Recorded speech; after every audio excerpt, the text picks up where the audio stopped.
going to start with Jerry at the front here.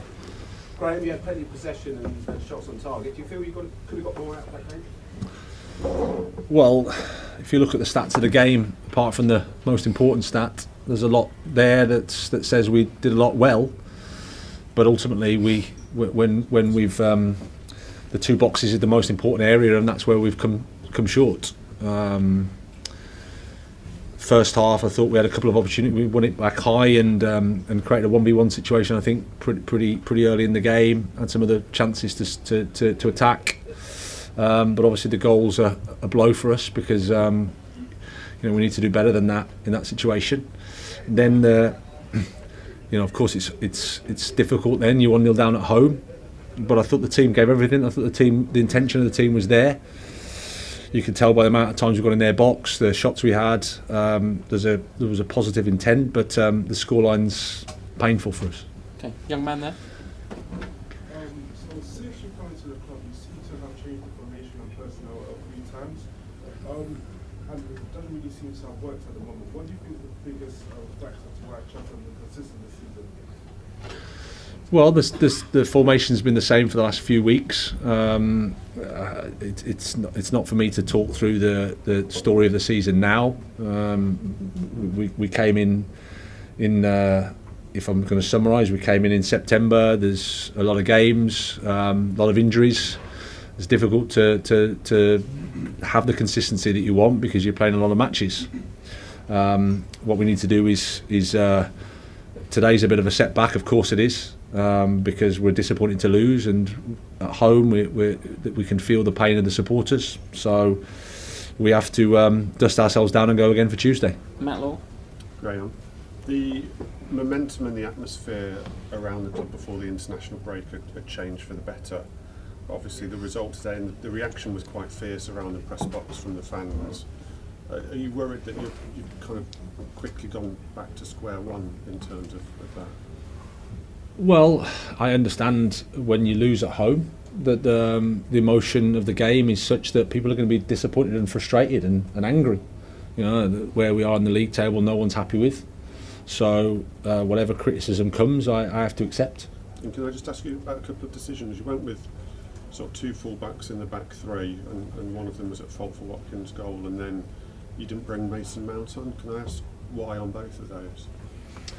Well, we wanted to attack. We wanted to use Mark and Reece as two laterals. We thought that's where the space would be, and they can construct attacks well.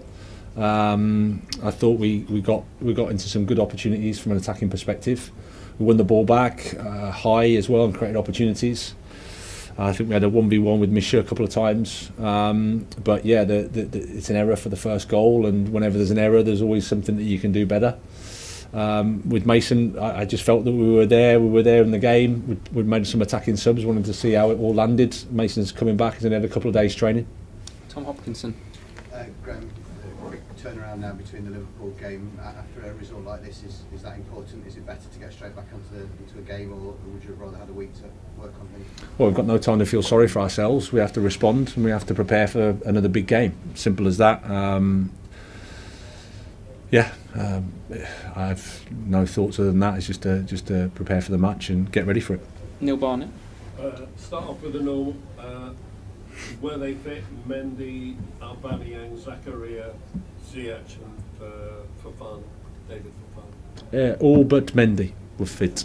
Okay, and then on the game itself, the second goal was the 10th goal conceded this season from a corner. I think there may be a club in Germany interested in Chelsea's set-piece coach, as he's constantly described. What's going wrong at corners? Well, I mean, it's that the one today is I think a strike from the edge of the box, which if you look at the XG of the goal, it's probably not that big a chance. It's a great strike. Second phase, edge of the box. These things sometimes can happen. I think generally we've made some improvements from the turn of the year, but clearly we need to improve. There's a lot of things we have to improve because you have to look at the league table to see that. Okay, Liam Twitmy. Hi, Graham. Behind there. Hi.